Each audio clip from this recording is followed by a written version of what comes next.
நமது கட்சியின் மதுரை மாவட்ட செயலாளர்கள் அரச முத்துப்பாண்டியன் அவர்களே, தீபம் என்கிற சுடர்மொழி அவர்களே, வழக்குரைஞர் ரவிக்குமார் அவர்களே, சிந்தனை வளவன் காளிமுத்து ஆகிய தோழர்களே, இந்த நிகழ்வில் பங்கேற்று நம்மிடையே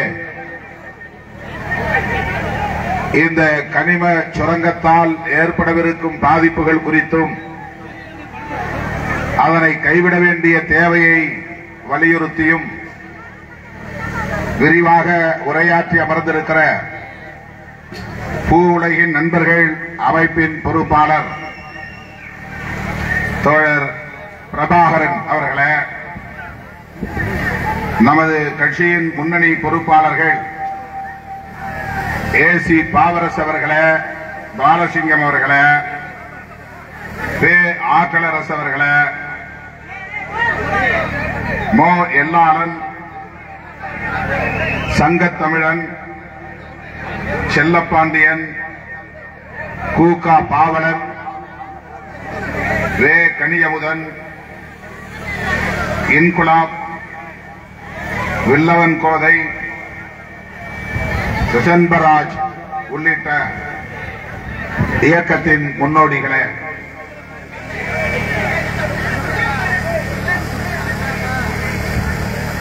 பல்வேறு மாவட்டங்களில் இருந்து, அண்டை மாவட்டங்களில் இருந்து, தென் மாவட்டங்களில் இருந்து வருகை தந்திருக்கிற மாவட்ட பொறுப்பாளர்களே, மாநில பொறுப்பாளர்களே, வட மாவட்டங்களில் இருந்து வந்திருக்கிறோம் என்று கைகளை உயர்த்தியிருக்கிற அன்பு தம்பிகளே, கண்ணு கெட்டிய தூரம் வரையில் கடலென திரண்டிருக்கிற என் உயிரின் உயிரான விடுதலை சிறுத்தைகளே, உங்கள் அனைவருக்கும் என்னுடைய பணிவார்ந்த வணக்கத்தை தெரிவித்துக் கொள்கிறேன். இயற்கை எப்போதும் நம் பக்கம்தான். சிறுத்தைகள் வெப்பத்தில் உச்சி வெயிலில் அமர்ந்திருக்க கூடாது என்பதற்காக வானம் நம்மை காப்பாற்றிக் கொண்டிருக்கிறது. வெயிலில் இருந்து காப்பாற்றிக் கொண்டிருக்கிறது. நல்ல உச்சி வேளை, 2 மணி, இப்போது நண்பகல் 2 மணி. இந்த நேரத்தில் மாலை 6 மணியில் இருப்பது போல் இயற்கை நமக்கு ஒரு சூழலை தந்திருக்கிறது. சிறுத்தைகளின் போராட்டம் வெற்றிகரமாக நடக்கட்டும் என்று வாழ்த்துகிற இயற்கைக்கு முதலில் என்னுடைய நன்றியை உரித்தாக்குகிறேன். அரிட்டாப்பட்டி மற்றும் அதனை சுற்றியுள்ள கிராமங்களை பாதிக்கும் வகையிலான சுரங்க திட்டம் ஒன்றை இந்திய ஒன்றிய அரசு, மோடியின் தலைமையிலான பாஜக அரசு நடைமுறைப்படுத்துவதாக அறிவித்திருக்கிற சூழலில் அதனை எதிர்த்து இந்த பகுதியை சார்ந்த பொதுமக்கள் மட்டுமின்றி ஒட்டுமொத்த தமிழகமே குரல் கொடுத்துக் கொண்டிருக்கிறது. அந்த வரிசையில் லட்சக்கணக்கான விடுதலை சிறுத்தைகளும் இருக்கிறோம். அந்த திட்டத்தை இங்கு அனுமதிக்க மாட்டோம் என்று உரத்து சொல்வதற்காக நாம் இங்கே கூடியிருக்கிறோம். இந்த திட்டம் வரப்போவதில்லை, வராது. தமிழ்நாடு அரசின் ஒப்புதல் இன்றி அதை இங்கே நடைமுறைப்படுத்த முடியாது. ஆகவே 100 விழுக்காடு நீங்கள் நம்பிக்கையோடு இருக்கலாம். அந்த திட்டம் வராது, வரவே வராது, வருவதற்கு வாய்ப்பே இல்லை என்கிற நம்பிக்கையோடு இந்த வட்டாரத்து பொதுமக்கள் மகிழ்ச்சியோடு இருக்க வேண்டும் என்று முதலில் தெரிவித்துக் கொள்ள கடமைப்பட்டிருக்கிறேன். எதை வைத்தபடி சொல்லுகிறேன் என்று சொன்னால், இந்த பிரச்சனையில் தமிழ்நாடு அரசு ஒப்புதல் இல்லாமல் என்னதான் இந்திய ஒன்றிய அரசு, மோடி அரசு வேதாந்தா குழுமத்திற்கு தாரை வார்க்க வேண்டும் என்று விரும்பினாலும் அதை நடைமுறைப்படுத்த முடியாது. சட்டம் அதற்கு இடம் தராது. 1957 ஆண்டு நிறைவேற்றிய சட்டம்தான் சுரங்கங்கள் மற்றும் கனிமங்கள் மேம்பாடு ஒழுங்குமுறை சட்டம். 57 வந்த சட்டம் அது.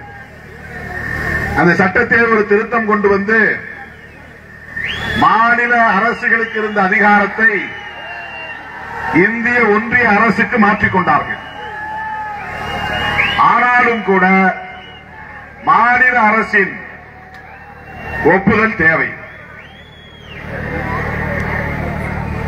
இந்த சட்ட திருத்தம் தவறானது. இதுபோன்ற கனிமங்கள் தொடர்பான சுரங்கங்கள் மாநில அரசின் கட்டுப்பாட்டில் இருந்தது. அதனை இந்திய ஒன்றிய அரசு, டெல்லி அரசு சட்டத்தில் திருத்தம் செய்து தன்னுடைய கட்டுப்பாட்டுக்கு கொண்டு போய்விட்டது. அந்த நடவடிக்கை தவறானது. ஆனாலும்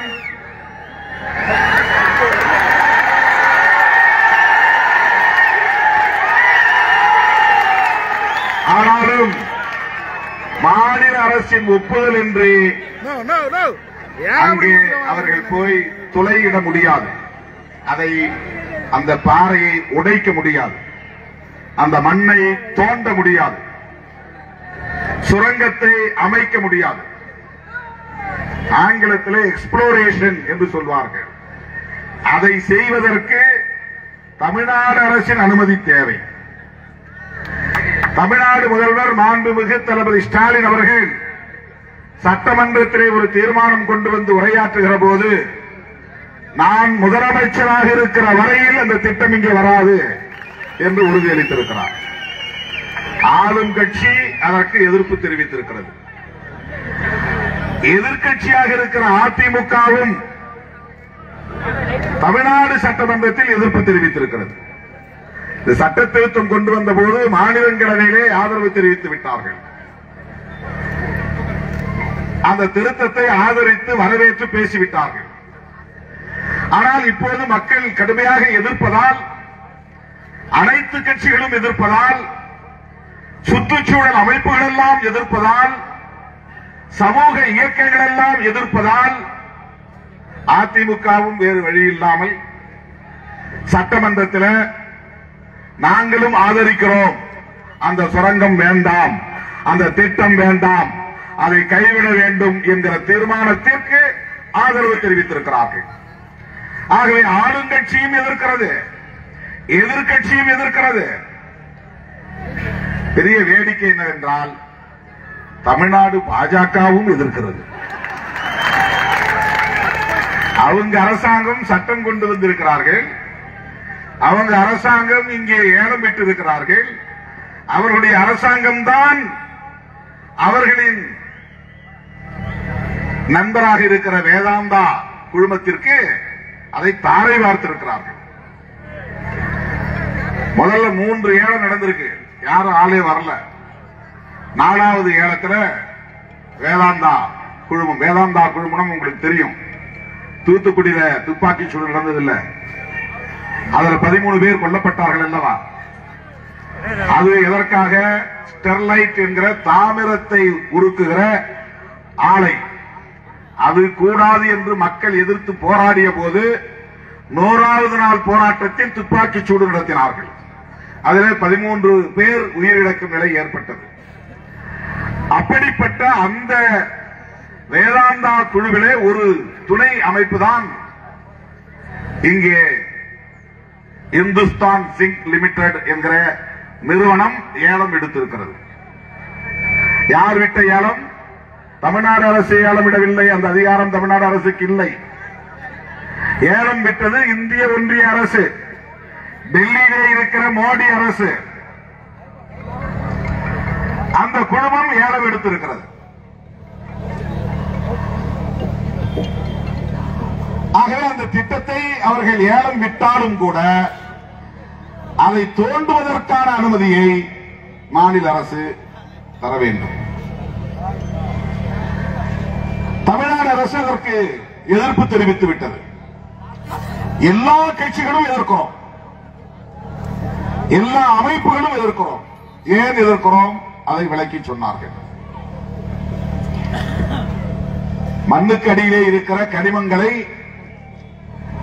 தோண்டி எடுப்பதன் மூலம் ஒரு தேசத்தின் பொருளாதாரம் வளர்ச்சி அடையும். இப்ப கல் குவாரி இருக்கு, கல்லும் கூட அந்த குவாரியிலிருந்து வெட்டி எடுக்கிற கிரானைட், அதுவும் ஒரு வகையான கனிமம் தான். அது பயன்படுகிறது, நமக்கும் பயன்படுகிறது, வெளிநாடுகளுக்கும் ஏற்றுமதி அனுப்பும். அந்த கல் குவாரிகளால் சுற்றுச்சூழல் பாதிக்கிறதா என்றால் பாதிக்கிறது. புழுதிப்படுகிறது, காற்று மாசுபடுகிறது. ஆனால் அதிலே நச்சு கழிவுகள் இல்லை. நச்சுன்னா விஷம், விஷ கழிவுகள்னா பயன்படாத மற்றவற்றை வெளியே தூக்கி எறிகிற கழிவுகள். தாமிர உருக்காலையிலே கழிவுகள் உண்டு.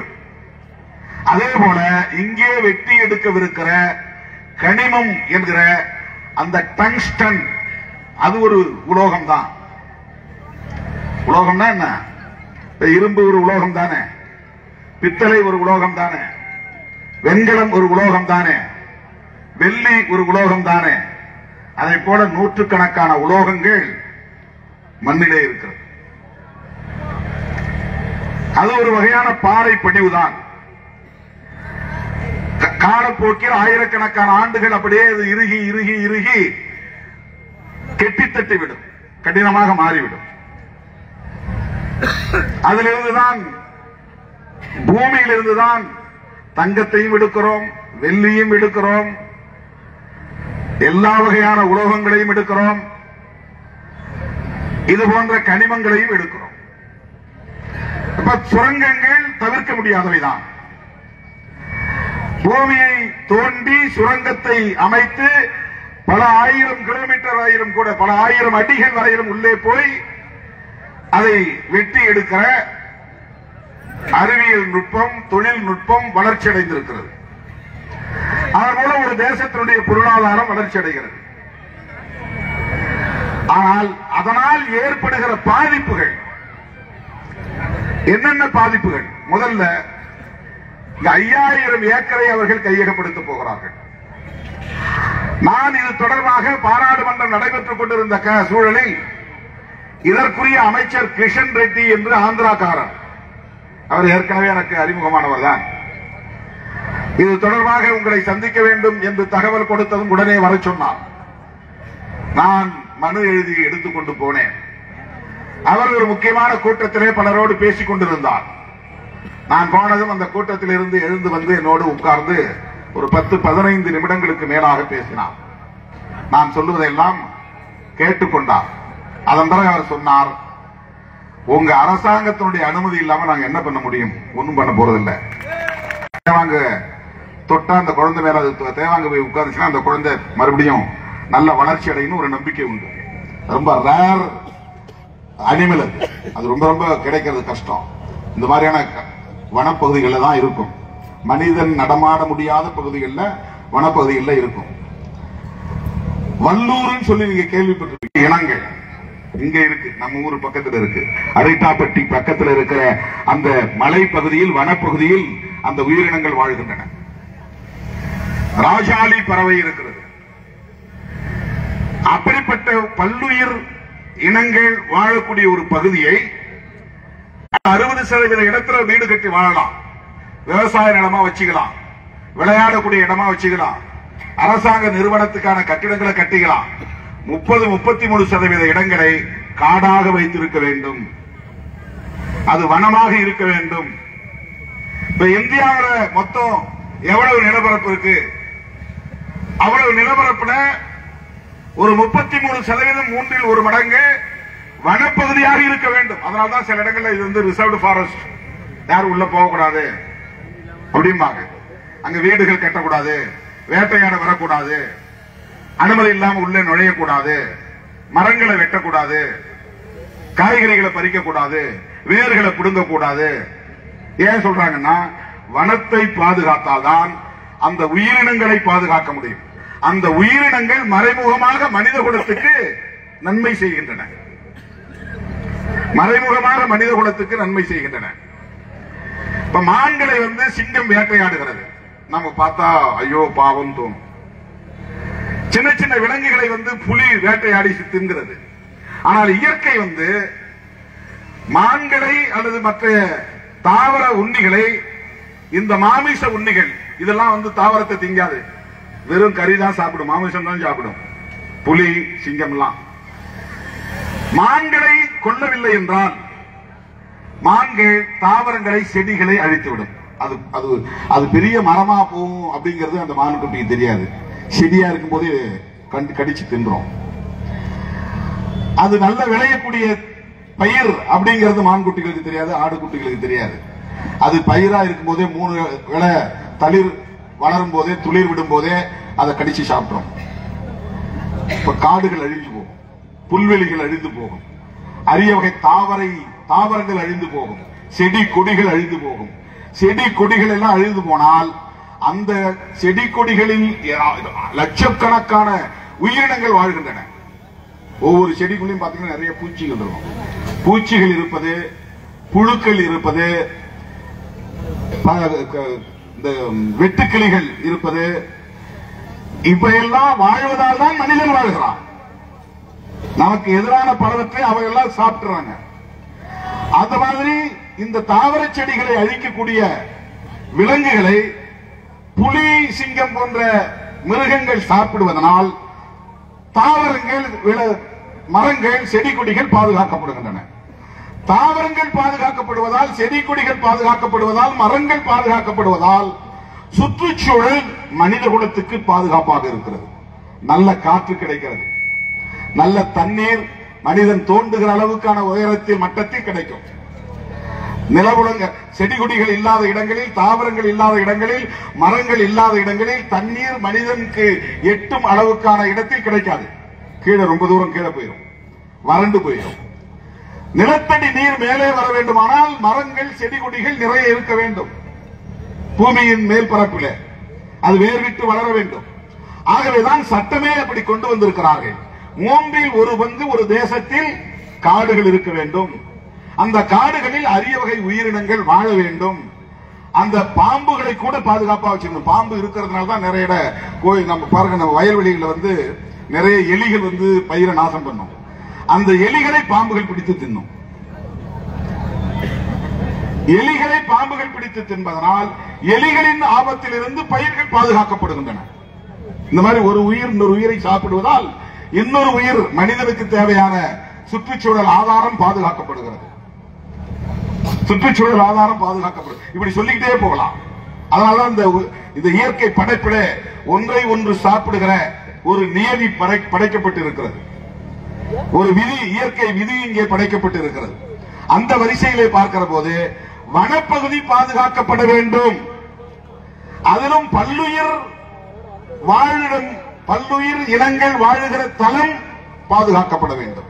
அதுல தமிழ்நாட்டிலேயே முதலாக பயோடைவர்சிட்டி ஹெரிட்டேஜ் சைட், ஆங்கிலத்தில் பல்லுயிர் பாரம்பரிய தளம் என்று அறிவிக்கப்பட்டிருக்கிற ஒரு பகுதி அரிட்டாப்பட்டி பகுதி.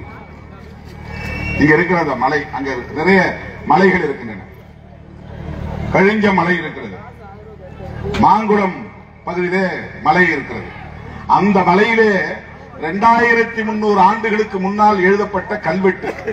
அப்பெல்லாம் பேப்பர் கண்டுபிடிக்கல, பேப்பர்ல எதையும் எழுதி வைக்கல, பனை ஓலைகள்ல எழுதி வச்சாங்க. ஆணிய தயார் செஞ்சு கனை ஓலையில எழுதி வச்சாங்க. நம்முடைய ஜாதகங்கள்லாம் கூட நம்ம காலத்திலே பனை ஓலையில எழுதி வச்சதை பார்த்திருப்போம். ஒரு 100 வருஷத்துக்கு முன்னாடி கூட பனை ஓலையில ஜாதகம் எழுதி வைக்கிற வழக்கம் இருந்துச்சு. இன்னைக்கு நாம பார்க்கிற தமிழ் எழுத்து ஆன்னு போடுறோம், அந்த மாதிரி 2000 வருஷத்துக்கு முன்னால இந்த ஆ கிடையாது. இன்னைக்கு எழுதுற தீ, இப்ப நம்ம எழுதுற மாதிரி தீ அப்ப கிடையாது. நாம இப்ப பார்க்கிற தமிழ் எழுத்துக்கள் 237 எழுத்துக்கள் என்ன வடிவத்தில் இருக்கின்றனவோ அந்த வடிவத்தில் 2000 ஆண்டுகளுக்கு முன்னால் இருந்தனவா என்றால் கிடையாது. மனுஷன் இப்படி மாறிட்டு வர்றானோ அது மாதிரி எழுத்தும் மாறி இருக்கு. ஆரம்ப காலத்தில் இந்த எழுத்துக்கு பெயர் தமிழி, தமிழ் இல்ல தமிழி, அந்த எழுத்து வடிவத்துக்கு. அப்புறம் சில 100 ஆண்டுகளுக்கு பிறகு அது வட்டெழுத்து என்று அழைக்கப்பட்டது. அதை இப்ப யாராலும் படிக்க முடியாது. அதுக்கு பேரும் தமிழ் தான். இன்னைக்கு நம்ம கிட்ட காட்டினாங்கன்னா நம்மளால படிக்க முடியாது. அதுக்குன்னு பயிற்சி எடுத்தவர்கள், அறிஞர்கள், வல்லுநர்கள் அந்த எழுத்தை படிச்சு இதுதான் அதுல சொல்லப்பட்டிருக்கு அப்படின்னு கண்டுபிடிக்கிறாங்க. மாங்குளத்தில் எழுதியிருக்கிற கல்வெட்டுல செழியன் அப்படின்னு ஒரு பேர் இருக்கு. நாம இப்ப எழுதுற மாதிரி இந்த சே இருக்காது, அதுல எழி இருக்காது, யா இருக்காது, இன் போட்டு 2 சுழி நான் போட்டு மேல புள்ளி வைக்கிற அந்த இன் இருக்காது. அது வட்டெழுத்துக்களால் எழுதப்பட்டது. அது வட்டெழுத்து எது, அது என்ன பொருளை குறிக்கிறது என்பதை படிப்பதற்கென்று சில வல்லுநர்கள் இருக்கிறார்கள். அது ரொம்ப ரேர். அது எல்லாரும் அது மாதிரி படிக்க முடியாது. அதை வைத்தான் இங்க பிரபாகரன் பேசும்போது சொன்னார், நம்முடைய தமிழுக்கு செம்மொழிங்கிற ஒரு அந்தஸ்து டெல்லி அரசாங்கம் தந்திருக்கு. செம்மொழின்னா செழுமை அடைந்த மொழி, முழுமை அடைந்த மொழி. பல ஆயிரம் ஆண்டுகளாக பிழைத்து வளர்ச்சி அடைந்து எல்லா வகையான இலக்கிய வளம், இலக்கண வளம், சொற்களுக்கு புதிய புதிய சொற்களுக்கு இடம் தரக்கூடிய நெகிழ்வு தன்மை எந்த மொழிக்கு இருக்கிறதோ, பிற மொழி கலந்தாலும் அழியாமல் இருக்கிறதோ அந்த மொழி செம்மொழி. ஆங்கிலத்தில் கிளாசிக்கல் லாங்குவேஜ் என்று சொல்வார்கள். இந்தியாவில் செம்மொழி அந்தஸ்தை பெற்ற முதல் மொழி தமிழ் மொழி. 2000 வருஷத்துக்கு முன்னால தமிழ் இங்கே எழுதப்பட்டிருக்கிறது. பாண்டிய காலத்தில் எழுதப்பட்டிருக்கிறது. அவருடைய பாண்டியருக்கு இன்னொரு பெயர் செழியன் பெயர். செழியன் வளவன் என்றால் சோழ நாட்டின் பெயர், செழியன் என்றால் பாண்டிய நாட்டின் பெயர். மாறன் என்றால் கூட பாண்டிய நாட்டினுடைய மன்னர்களின் பெயர். மாறன்னா அவன் தென்பங்கடத்தை சார்ந்தவன், பாண்டிய நாட்டை சார்ந்தவன் என்று பொருள். வளவன் வளவன் என்று வந்தால் அவர்கள் சோழ மண்டலத்தை சார்ந்தவர்கள். ரெண்டும் ஒரே பொருள் தான். வளமானவன் வளவன், செழுமையானவன் செழியன். ரெண்டும் ஒரே பொருள் தான். செழுமை என்றாலும் வளமை என்றாலும் ஒன்றுதான். எல்லா வளமும் உள்ளவன் வளவன், எல்லா நிலையிலும் செழுமை அடைந்தவன். பேச்சிலே செழுமை, சிந்தனையிலே செழுமை, அணுகுமுறைகளிலே செழுமை. அதுதான் செம்மை நாம சொல்றோம். இந்த தமிழ் எழுத்து, தமிழே என்று சொல்லப்படக்கூடிய எழுத்து மாங்குளம் கல்வெட்டிலே இருக்கு. அப்ப அந்த காலத்துல மன்னர்கள் பாருங்க, நாமெல்லாம் போனது பிறகு பல வருஷங்களுக்கு பிறகு நம்முடைய வாரிசுகள் வருவாங்க, அவங்க நம்மளை பத்தி தெரிஞ்சுக்கணும், நம்ம வரலாறு தெரிஞ்சுக்கணும்னு அன்னைக்கே அவன் கல்வெட்டுல எழுதி வச்சுட்டு போயிட்டான். கல்லுல வெட்டுனா கல்வெட்டு, பாறையில. ஏன்னா எழுத முடியாது, இப்படி பென்சில் வச்சு எழுதுற மாதிரி பேனா வச்சு எழுத மாதிரி எழுத முடியாது, உளிய வச்சுதான் செதுக்கணும். அப்ப எழுத்து அவன் செதுக்கி வச்சிருக்கிறான். அந்த கல்வெட்டுகள் அங்கே இருக்கு. இதை அழிக்க கூடாது என்று சொல்லுவோம். ஏன்னா இன்னும் 5000 வருஷத்துக்கு பின்னால இங்க வாரிசுகள் வந்தாலும் அதை பார்க்கணும்.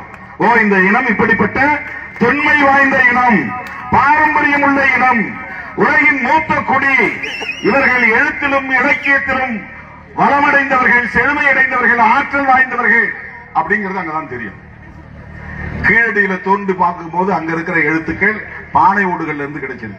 அது இன்னும் அதிகமான பல 1000 ஆண்டுகளுக்கு முன்னால முதல்ல சிந்து சமவெளியில கண்டுபிடிச்சிருக்கிறாங்க. அது பூமிக்குள்ள புதைஞ்சு போச்சு நகரம். திடீர்னு பூகம்பத்தால புதைஞ்சு போகும். போர்கள் நடந்தா அதனால சில கிராமங்கள் அழிஞ்சு போயிடும். அழிப்பாங்க, திட்டமிட்டு அழிப்பாங்க.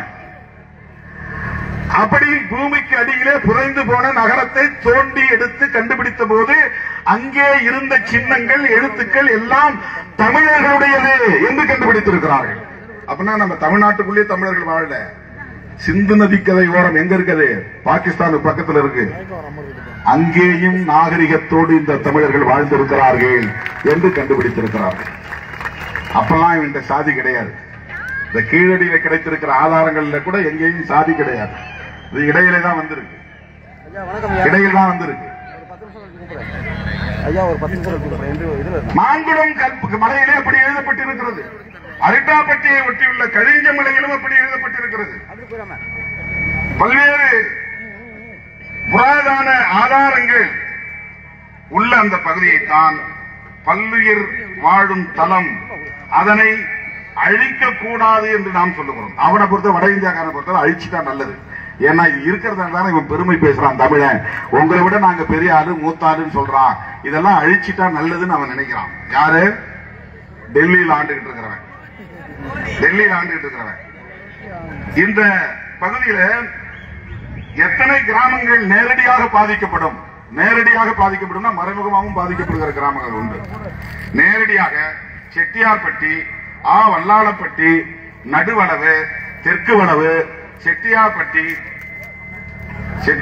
வேற, செட்டியார்பட்டி வேற, சண்முகநாதபுரம், அரிட்டாப்பட்டி, கூலானிப்பட்டி, எட்டிமங்கலம் மேற்கு, நாயக்கர்பட்டி, மாங்குளம் கிழக்கு, இதெல்லாம் நேரடியா பாதிக்கப்படக்கூடிய கிராமங்கள்.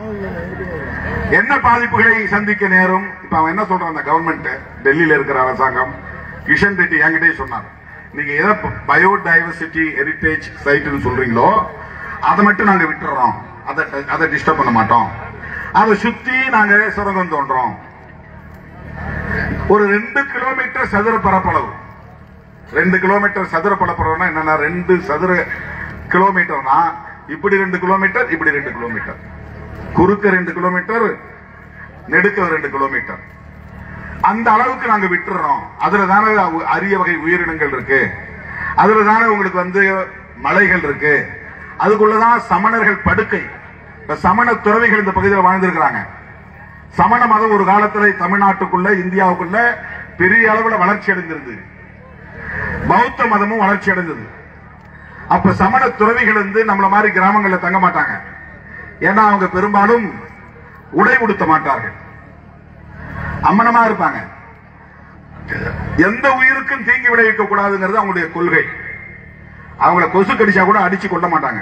கொசுவும் ஒரு உயிர், அதை அடிக்க கூடாது. எறும்பை மிதிக்க கூடாது, அதனால செருப்பு போட மாட்டாங்க.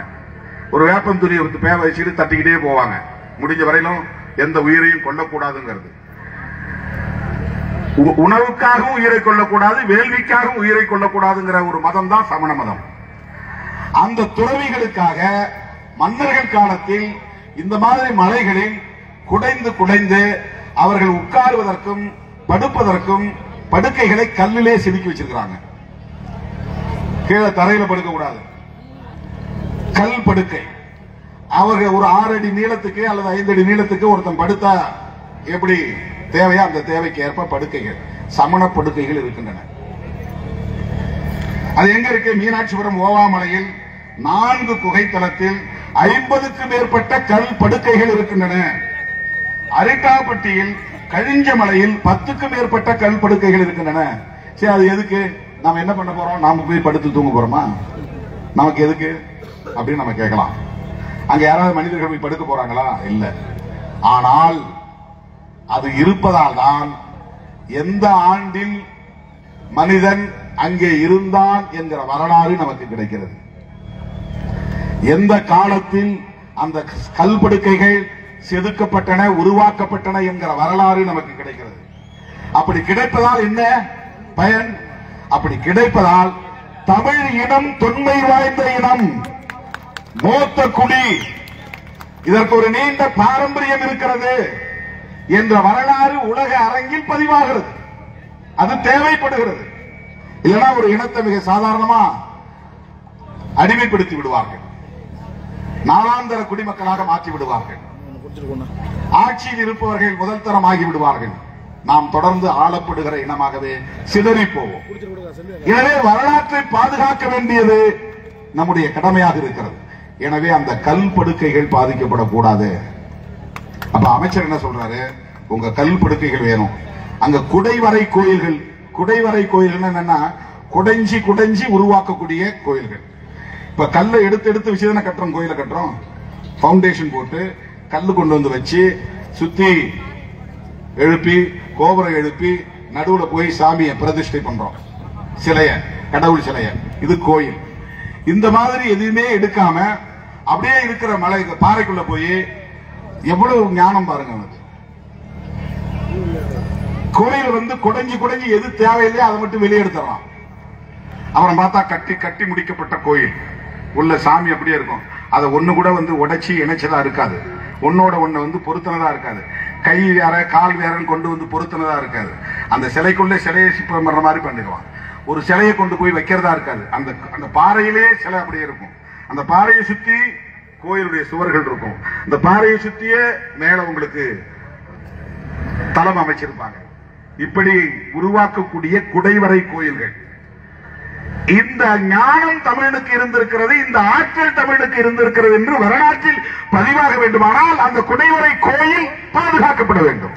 இன்னும் எத்தனை ஆயிரம் ஆனாலும் இதே மேலூர் பகுதியில் வாழவிருக்கிற நம்முடைய வாரிசுகள் அதை பார்ப்பார்கள், படிப்பார்கள். ஆகவே சமணர் படுக்கைகளும் இருக்க வேண்டும், குடைவரை கோயில்களும் இருக்க வேண்டும். தமிழி வட்டெழுத்துக்களால் எழுதப்பட்ட நம்முடைய தமிழ் மொழியும் அங்கே இருக்க வேண்டும். அதில் என்ன பெயர்கள் எழுதப்பட்டிருக்கின்றன என்பதும் பாதுகாக்கப்பட வேண்டும். பல்வகை உயிரினங்களும் வாழ வேண்டும். அது வேற இடத்துல வாழ முடியாது, அங்கதான் வாழ முடியும். நமக்கு குடியிருக்கிறதுக்கு ஒரு நேட்டிவிட்டி தேவைப்படுது. எனக்குன்னு ஒரு ஊர் வேணும். நான் உலகமே சுற்றி வந்தாலும் எனக்கு சொந்த கிராமம்னு ஒண்ணு இருக்கணும். ஒவ்வொருத்தருக்கும் எங்க சுத்தினாலும் மறுபடியும் நம்ம பிறந்த ஊருக்கே வந்தாதான் ஒரு நிம்மதி நமக்கு கிடைக்கும். மனுஷனுக்கு எத்தனை இடத்துக்கு போனாலும், எத்தனை உயர்ந்த கோபுரங்களை பார்த்தாலும், கட்டிடங்களை பார்த்தாலும், மிக மிக பிரமாண்டமான கடற்கரைகளை பார்த்தாலும், அழகான பகுதிகளை பார்த்தாலும், மலைக்கு போய் சுற்றி பார்த்து விட்டு வந்தாலும், நல்ல உணவு சாப்பிட்டு வந்தாலும், மனிதனுக்கு எப்போது நிம்மதி கிடைக்கும்னா சொந்த ஊர்ல கால் வைக்கும் போதுதான் நிம்மதி கிடைக்கும். அப்பாடா நம்ம ஊருக்கு வந்துட்டு நம்ம சொந்தக்காரங்களோட இருக்கிறோம். இந்த நேட்டிவிட்டி. விலங்குகளுக்கும் அந்த உணர்வு உண்டு. விலங்குகளுக்கு என்று ஒரு இருப்பிடம் தேவை. அதை அழித்து விட்டால் அந்த இடம் அழிந்து போகும். அந்த பகுதியை நீங்கள் சிதைத்து விட்டால், மண்ணுக்கடியிலே இருக்கிற டங்ஷனை எடுப்பதற்காக அந்த மலையை உடைத்து விட்டால், தற்காலிகமான பயனுக்காக, லாபத்திற்காக, ஆதாயத்திற்காக அதை அழித்து விட்டால் அங்கே வாழ்ந்து கொண்டிருக்கிற லட்சக்கணக்கான ஆண்டுகளாக வாழ்ந்து கொண்டிருக்கிற உயிரினங்கள் அழிந்து போகும். அந்த உயிரினங்கள் இனப்பெருக்கம் செய்கின்றன. மனிதன மாதிரி அதுவும் இனப்பெருக்கம் செய்கிறது. முட்டையிடுகிறது, குட்டி போடுகிறது. ஒரு தலைமுறை அழிந்தால் இன்னொரு தலைமுறை அங்கே வாழ்ந்து கொண்டிருக்கிறது. அந்த உயிரினங்களை அழிக்க கூடாது. அப்ப அமைச்சர் சொல்றாரு, அதை மட்டும் நாங்க ஒரு 1.9 கிலோமீட்டர் ஸ்கொயர் கிலோமீட்டரை விட்டுறோம், சுத்தி நாங்க எடுக்கிறோம். சுத்தி எடுத்தா என்ன ஆகும்? கிராமங்களை ஒண்ணும் பண்ண மாட்டோம், ஆனா தோண்டிக்கிட்டே இருப்போம் மண்ணை. 1 டன் ராக் 1000 கிலோ, 100 கிலோ ஒரு குவிண்டால், 1000 கிலோ ஒரு டன். 1000 கிலோ பாறையை உடைச்சு அதுல இருந்து டங்ஷன் எவ்வளவு எடுப்பாங்கன்னா வெறும் 1.5 கிராம் தான் எடுப்பாங்க. 1.5 கிராம் அவ்வளவுதான் கிடைக்கும் டங்ஷன்.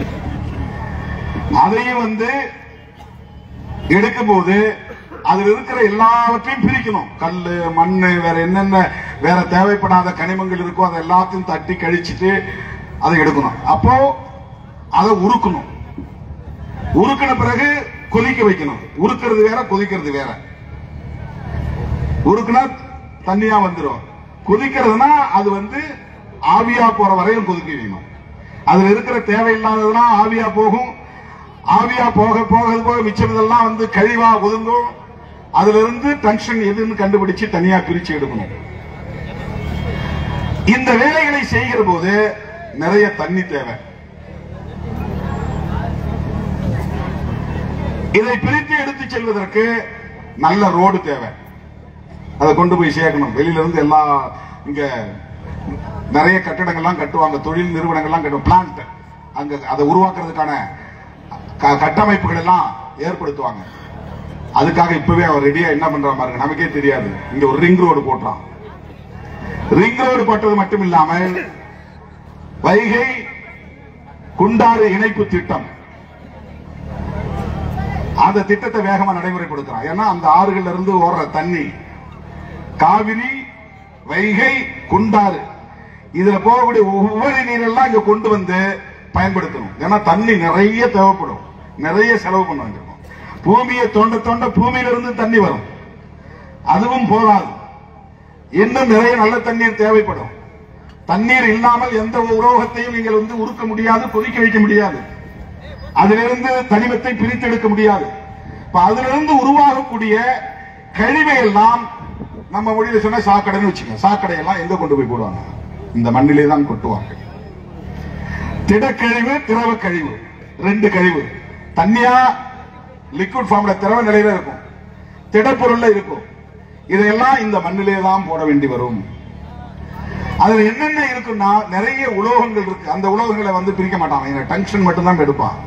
அதுல காட்மியம் அப்படின்னு அது வந்து கெமிஸ்ட்ரி நேம், அது கெமிக்கல் நேம். ஆர்செனிக், ஆர்செனிக்ங்கிறது வந்து ரொம்ப நச்சு வாய்ந்த ஒரு உலோகம். அது இந்த மாதிரி ஒரு 7-8 வகையான கன உலோகங்கள்.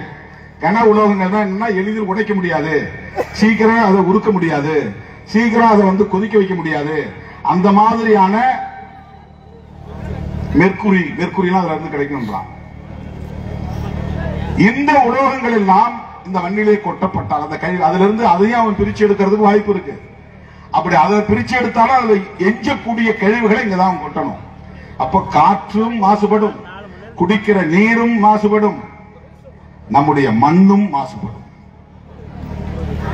இந்த விவசாய நிலத்துல கை வைக்கல, இந்த கிராமத்துல கை வைக்கல, அந்த பயோடைவர்சிட்டி சொல்லக்கூடிய பல்லுயிர் வாழக்கூடிய அந்த மலைப்பகுதியை வனப்பகுதியை நாங்கள் கை வைக்கல, சுத்திதான் எடுக்கிறோம்னா பக்கத்து வீட்டுல மண்ணு தோண்டினாலே நம்ம வீட்டுல பிரச்சனை வருதுன்னு நம்ம சண்டைக்கு போறோம். ஏன்னா அஸ்திவாரத்தை அதிகமா தோன்ற, என் இடத்துல தானே நான் தோன்றேன்மா, உன் இடத்துல தோன்றாலும் என் சுவர் இங்க அதிருதுரா சொல்றமா இல்லையா? என் எல்லைக்குள்ள நீ தோண்டல, என் வரம்புக்குள்ள நீ தோண்டல, உன் வரம்புலதான் தோன்ற. ஆனா குறிப்பிட்ட அளவுக்கு மேல தோண்டக்கூடாது, பிரச்சனை பண்றோம். அப்ப பக்கத்தில் வந்து சுற்றியுள்ள பகுதிகளில் அதுபோல அவன் சுரங்கத்தை தோண்டினால் பல ஆண்டுகள் அது நீடிக்கும். அவனுக்கு கிட்டத்தட்ட 5000 ஏக்கர் சிவகங்கை மாவட்ட வரையில் இருக்குன்னு சொல்றாங்க. டங்ஸ்டன் எடுக்கிறவரை விட மாட்டான். அதுல அவர்களுக்கு ஏராளமான லாபம். யாருக்கு வேதாந்தா குழுமம் லாபம் ஈட்ட முடியும். அதிலிருந்து வரக்கூடிய ஜிஎஸ்டி வரி மத்திய அரசாங்கத்துக்கு போகும், ராயல்டி மாநில அரசாங்கத்துக்கு போகும். இதெல்லாம் தற்காலிகமா கொஞ்சம் பணம் வந்தா என்ன, சில நூறு கோடி லாபம் வந்தா அது ஒரு திட்டத்துல 2 திட்டத்துல காணாம போயிடும்.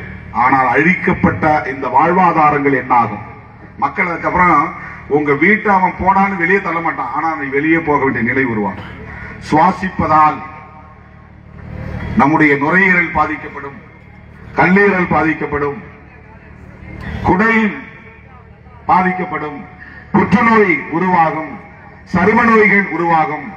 இதெல்லாம் கற்பனையா சொல்லல, இதுக்கு பல ஆதாரங்கள் இருக்கு. சீனா தான் இன்னைக்கு நம்பர் 1 உலகத்திலேயே அதிகமா டங்ஸ்டன் எடுக்கக்கூடிய ஒரு நாடு, ஒரு தேசம் சைனா. அவன் இன்னைக்கு நிறைய ரெஸ்ட்ரிக்ஷன் கொண்டு வந்துட்டான், கட்டுப்பாடுகள் கொண்டு வந்துட்டான். இனிமே சுரங்கங்கள் தோண்டக்கூடாது, அனுமதி தரக்கூடாது. இதனால இவ்வளவு பாதிப்புகள் இருக்கு. பல நாடுகளில் இந்த மாதிரியான ஒரு நிலை உருவாகி இருக்கிறது. அப்படி முன்மாதிரி நமக்கு இருக்கிற போது, அதிலிருந்து நமக்கு ஒரு படிப்பினை கிடைக்கிற போது, நாம் முன்கூட்டியே இதை தடுக்க வேண்டிய தேவை உருவாகிறது.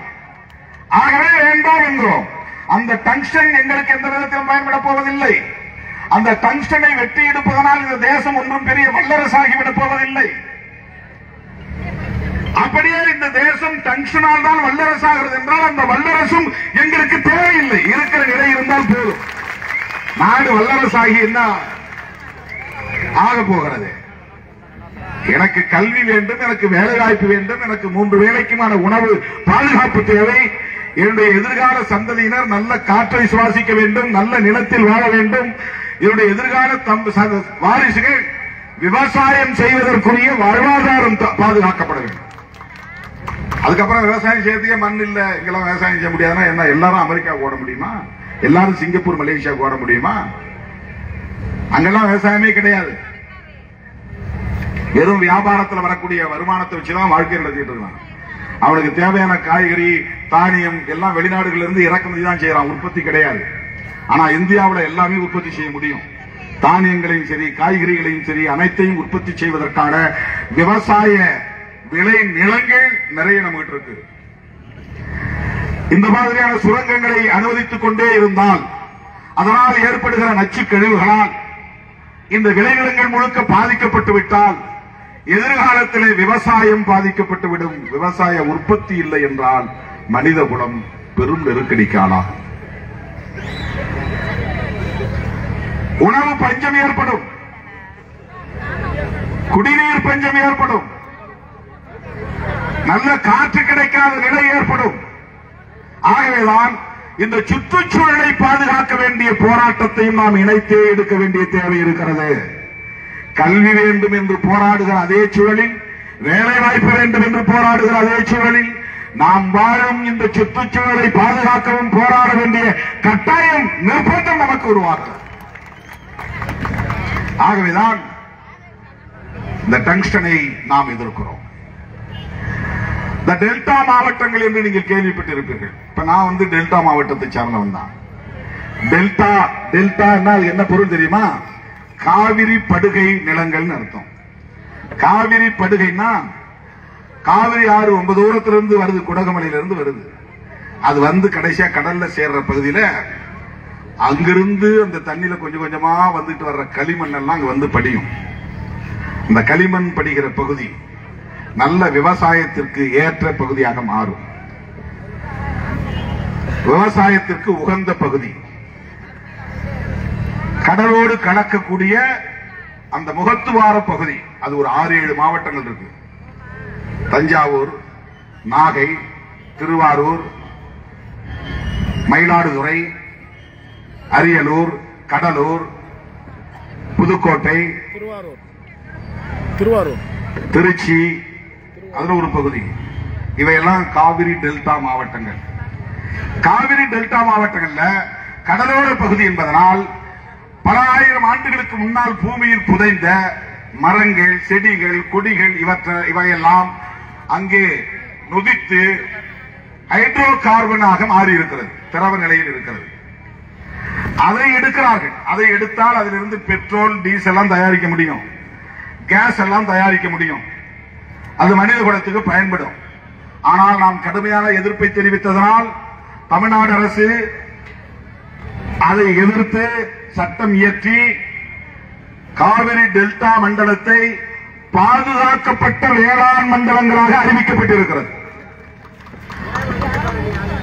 பாதுகாக்கப்பட்ட வேளாண் மண்டலம் என்றால் இங்க யாரும் ஹைட்ரோ கார்பன் எடுக்கிறன்னா யாரும் டெல்லிக்கு வரக்கூடாது, லைசன்ஸ் கொடுக்கக்கூடாது, பூமியை தோண்டக்கூடாது, எக்ஸ்ப்ளோரேஷன் செய்யக்கூடாது.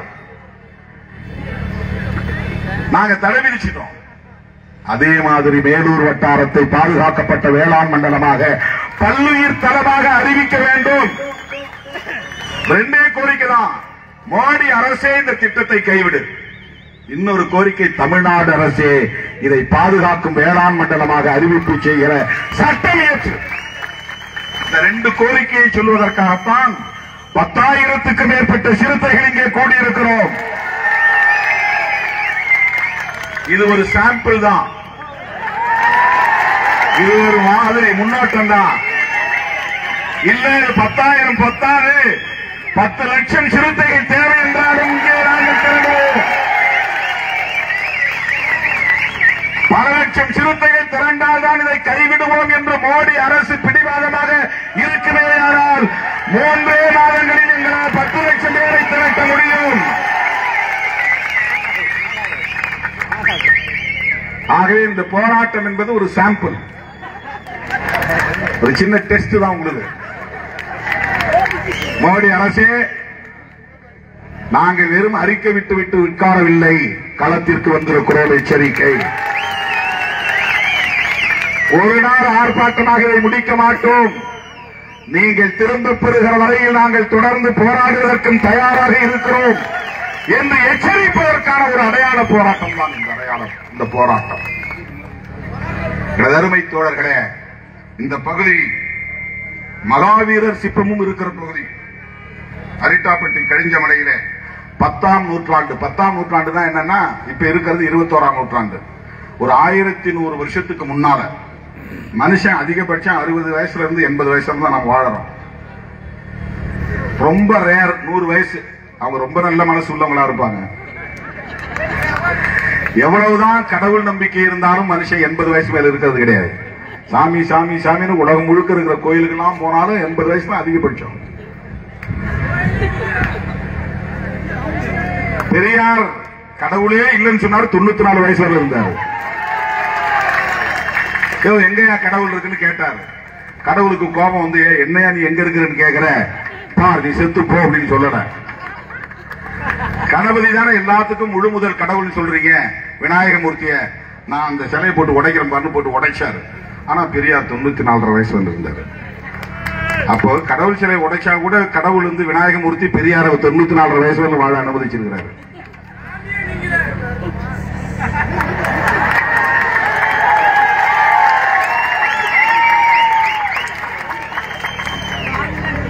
நாம் அதிகபட்சம் ஒரு 100 வருஷம் வச்சுக்கணும்.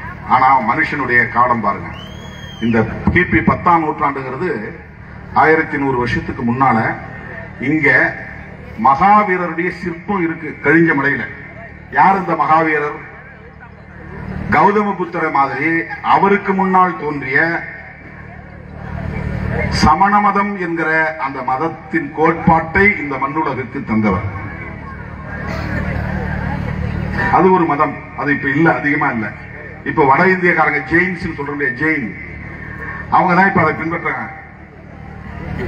அவங்கள்ட்ட ஒரு பழக்கம் இருக்கு, மனுஷன் செத்துட்டா மண்ணில போட்டு புதைக்க கூடாது, நெருப்புல போட்டு எரிக்க கூடாது. ஏன்? இதை பிற உயிரினங்களுக்கான உணவாக போட்டு விட வேண்டும். ஒரு மலையில கொண்டு போய் உடம்பு அப்படியே போட்டு வந்துருவாங்க. மலையில போட்டு வந்தா பெரிய பெரிய பறவை இனங்கள்லாம் வந்து அதை சாப்பிடும், புழுக்கள் வந்து சாப்பிடும். மனுஷன் உடம்பை ஏன் மண்ணில போட்டு புதைச்சி வீணாக்கணும் அல்லது நெருப்புல போட்டு எரிச்சு வீணாக்கணும், அதை விரைவுபடுத்தக்கூடாது. அப்படி ஒரு கான்செப்ட் அந்த சமண மதத்துல. அது எல்லாரும் பின்பற்றுகிறார்களா என்று எனக்கு தெரியாது, ஆனா அப்படி இருக்கு.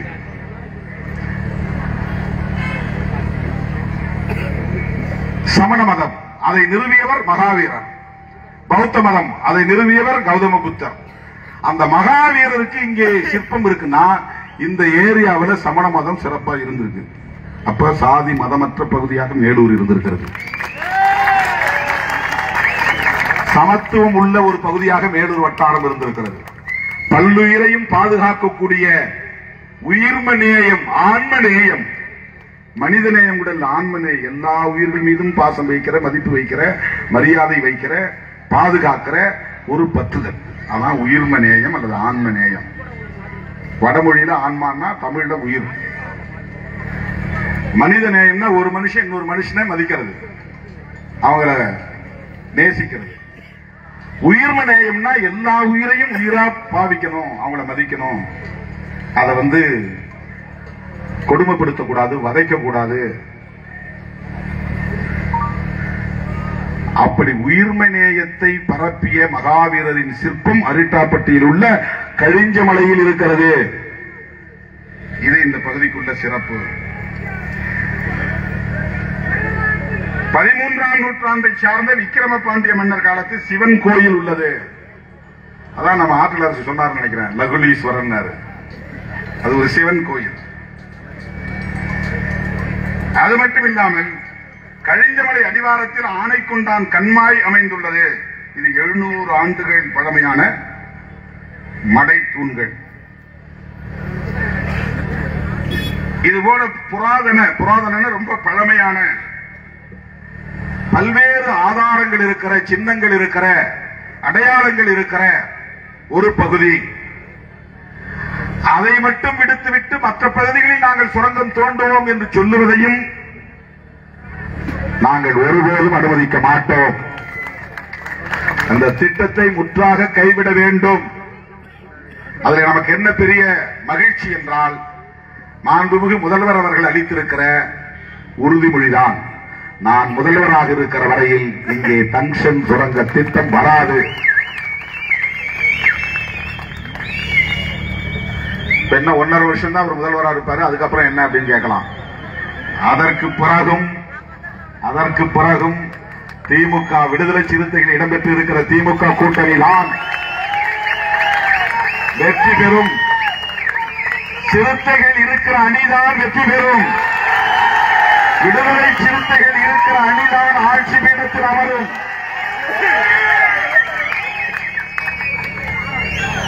எவ்வளவோ முயற்சி பண்ணி பார்த்தாங்க. திருமாவளவன் அப்படி ஆசை காட்டி வெளியே இழுத்துட்டோம்னா அந்த கூட்டணி அப்படியே கலகலக்க வச்சிடலாம், அதுல குளிர் காயலான்னு நினைச்சாங்க பாஜக. அவங்களுக்கு எல்லாம் என்ன நோக்கம்னா, என்னையா திமுக கூட்டணி 2019 ஜெயிச்சது, 2021 ஜெயிச்சாங்க, 2024 ஜெயிச்சாங்க, தொடர்ந்து ஜெயிக்கிற இந்தியாவில் எந்த மாநிலத்திலும் இப்படி தொடர் வெற்றி கிடையாது. இந்த கூட்டணி தொடர் வெற்றியை பெறுவதற்கு சிறுத்தைகளின் உழைப்பு முக்கியமான காரணம், சிறுத்தைகளின் வாக்கு வங்கி முக்கியமான காரணம். இன்றைக்கு தம்பிகள் வரும்போது சொன்னார்கள், ஒரு தனியார் தொலைக்காட்சி எடுத்த சர்வேயில் தமிழ்நாட்டின் 3வது பெரிய கட்சி விடுதலை சிறுத்தைகள் கட்சி என்று சர்வே சொல்லுகிறது. நாங்க தனியா நின்று ஓட்டு வாங்காமல் இருக்கலாம், ஆனால் தமிழ்நாடு எங்கள் பக்கம் இருக்கிறது. தமிழ்நாட்டு மக்கள் விடுதலை சிறுத்தைகளை ஏற்றுக் கொண்டிருக்கிறார்கள், அங்கீகரித்திருக்கிறார்கள். நாங்களா சொல்ல மாட்டோம், நாங்க தான் அடுத்த முதலமைச்சர். காலம் சொல்லும், மக்கள் சொல்வார்கள். இந்த தகுதி விடுதலை சிறுத்தைகளுக்கு உண்டா இல்லையா என்பதை மக்கள் தீர்மானிப்பார்கள்.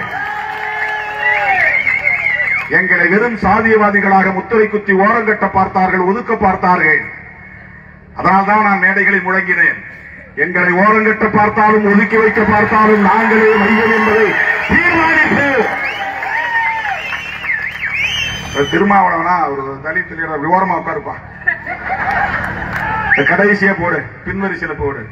நீ பின்வரிசையில் உட்கார்ந்தாலும் போக்கஸ் பாயிண்ட், போக்கல் பாயிண்ட் விடுதலை சிறுத்தைகள் தான். நீ ஒரு ஓரமாக உட்கார வைத்தாலும் கேமராவின் போக்கல் பாயிண்ட், மையம் என்பது விடுதலை சிறுத்தைகள் தான். இதை நான் கர்வத்தோடு சொல்லவில்லை, மக்களின் நல்லாதரவோடு சொல்லுகிறேன். மக்கள் என் மீது வைத்திருக்கிற நம்பிக்கையின் அடிப்படையில் சொல்லுகிறேன். ஏனென்றால் எங்களுக்கு தற்காலிக ஆதாயங்களில் ஒருபோதும் ஈடுபாடு கிடையாது. இந்த நாட்டு மக்களின் நலன்கள் முக்கியம். சனாதன சக்திகள் தமிழ் மண்ணில் வேரூன்ற ஒருபோதும் அனுமதிக்க மாட்டோம்.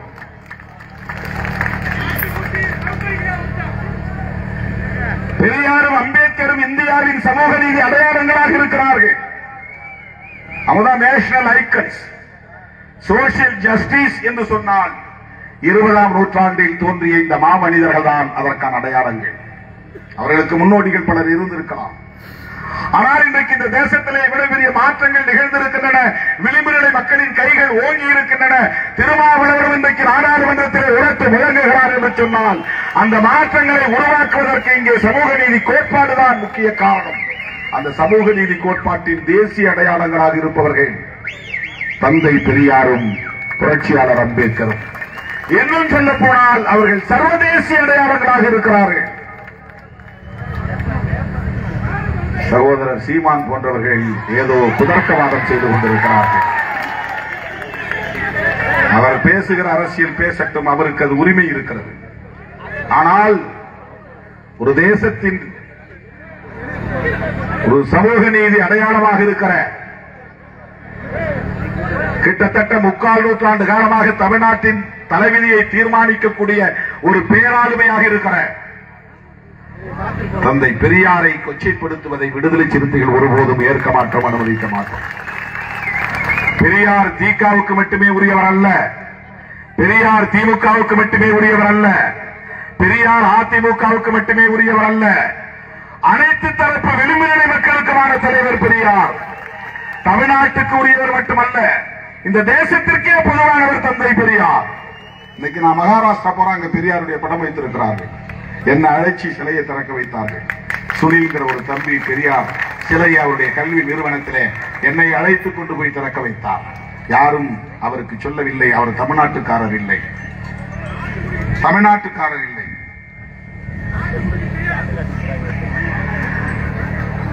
பெரியார் ஓபிசி மக்களுக்கான தலைவர் என்று பலரும் சொல்லிக் கொண்டிருந்த நேரத்தில் அவர் அனைத்து தரப்புக்குமான மக்கள் தலைவர் என்பதை சொன்ன இயக்கம் விடுதலை சிறுத்தைகள் கட்சி. 1990களின் தொடக்கத்தில் இருந்து நான் பெரியாரையும் அம்பேத்கரையும் இணைத்தே மக்களிடத்தில் கொண்டு போய் சேர்த்திருக்கிறேன். கொடுக்கப்பட்ட மக்களிடத்தில் இந்த 35 ஆண்டு காலத்தில் திருமாவளவன் செய்த சாதனைகள் ஒன்று தந்தை பெரியாரை அனைத்து தரப்பு மக்களையும் கொண்டு போய் சேர்த்ததில் எனக்கும் இந்த இயக்கத்திற்கு மிகப்பெரிய பங்கு உண்டு. அந்த மாமனிதரை கொச்சைப்படுத்துவதை ஒருபோதும் இந்த நாடு அனுமதிக்காது என்பதை நான் சொல்லிக்கொள்ள கடமைப்பட்டிருக்கிறேன். அண்ணாமலை ஆதரிக்கிறார் என்று சொன்னார்கள். அண்ணாமலை தானே ஆதரிக்க முடியும். அவர் என்ன சமூக நீதி பாசறையில் வளர்ந்தவரா? சனாதன கொட்டடியில் வளர்ந்தவர். இல்லை என்றால் மக்களை திரட்டி போராடாமல் சாட்டை எடுத்து அவரை அடித்துக் கொள்வாரா? என்ன வேடிக்கையான போராட்டம்! அவர் என்ன மனநிலையில் இருக்கிறார் என்றே தெரியவில்லை. எனது அருமை தோழர்களே, மேலூர் வட்டாரத்தில் அரிட்டாப்பட்டியை சுற்றியுள்ள கிராமங்களில் அனைத்து தரப்பு மக்களும் கொதித்து போயிருக்கிறார்கள், கொந்தளித்து போயிருக்கிறார்கள். டங்ஸ்டன் சுரங்கம் திட்டத்தை முற்றாக கைவிட வேண்டும் என்று தொடர்ந்து போராடிக் கொண்டே இருக்கிறார்கள். அவர்களின் போராட்டம் வெற்றி பெறும் என்ற நம்பிக்கையை கொடுப்பதற்காக பல்லாயிரக்கணக்கான சிறுத்தைகள் இங்கே திரண்டிருக்கிறோம். அந்த மக்களுக்கு நாங்கள் நம்பிக்கை அளிக்கிறோம், உறுதி அளிக்கிறோம். நாங்கள் உங்களோடு இருப்போம். நீங்கள் வெற்றி பெறுகிற வரையில், உங்கள் போராட்டம் வெற்றி பெறுகிற வரையில் விடுதலை சிறுத்தைகள் உங்களோடு உற்ற துணையாக இருப்போம் என்பதை சொல்லி மோடி அரசு இந்த திட்டத்தை முற்றாக கைவிடு என்று வலியுறுத்தி தமிழ்நாடு அரசு இதற்காக தனி சட்டம் ஒன்றை இயற்ற வேண்டும் என்று கோரிக்கை வைத்து ஏற்கனவே இங்கு போராடியவர்கள் மீது போடப்பட்ட 5000 மீது போடப்பட்ட வழக்குகளை திரும்பப் பெற வேண்டும் என்று கேட்டு வாய்ப்புக்கு நன்றி கூறி முடிக்கிறேன். நன்றி, வணக்கம்.